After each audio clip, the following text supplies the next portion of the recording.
Oops! Teka! Huwag ka muna mag-scroll. Tuturuan muna kita ng mga basic tips kung paano tumingin ng mga second-hand quality cars.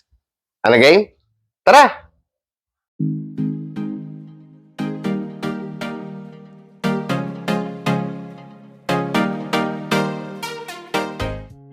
Ito po bali yung makina ng 2023 Toyota Race Automatic. First thing first, check po natin yung chassis number na dapat nakamatch sa CR ng unit. The second thing is check din po natin yung engine number na dapat naka-indicate din sa CR.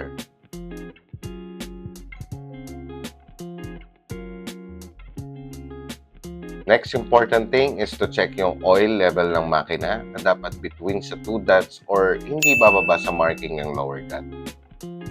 And dapat much clearer or lighter po dito. So ito po ay palitin na ha. Next is check din po natin yung coolant reserve level na dapat hindi din po bababa sa markings niya.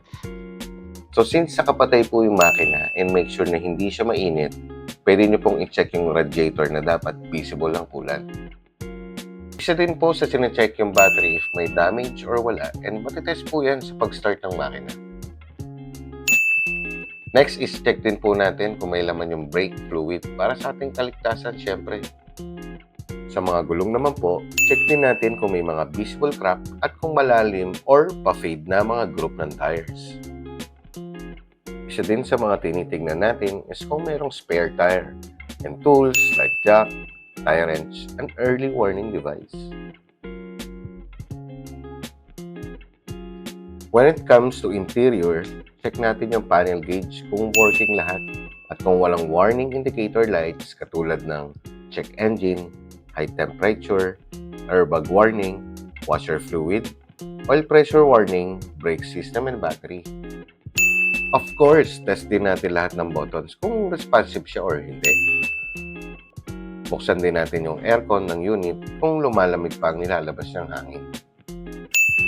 After that, tingin-tingin ka rin sa loob ng sasakyan kung madumi or may damages ang bawat sulok nito. Inspect din natin kung working ang headlights, fog lights, at signal lights. Ikutan mo na din yung paligid ng sasakyan kung may dents, scratches, disalignment, at kung faded na yung kulay niya. And lastly, check din natin yung tail lights, brake lights, at signal lights kung gumagana.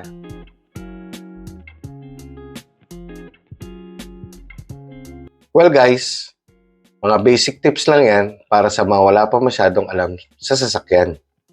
Much better pa rin na magsama kayo ng mga trusted mechanic nyo para ma-check na maigi yung mga gusto nyong unit. So paano? Sa mga gustong bumili dyan ha, nandito lang ang 5 Aces Auto Deal para tulungan kayo. By the way, this is Archie Periquet, owner and CEO of 5 Aces Auto Deal. See ya!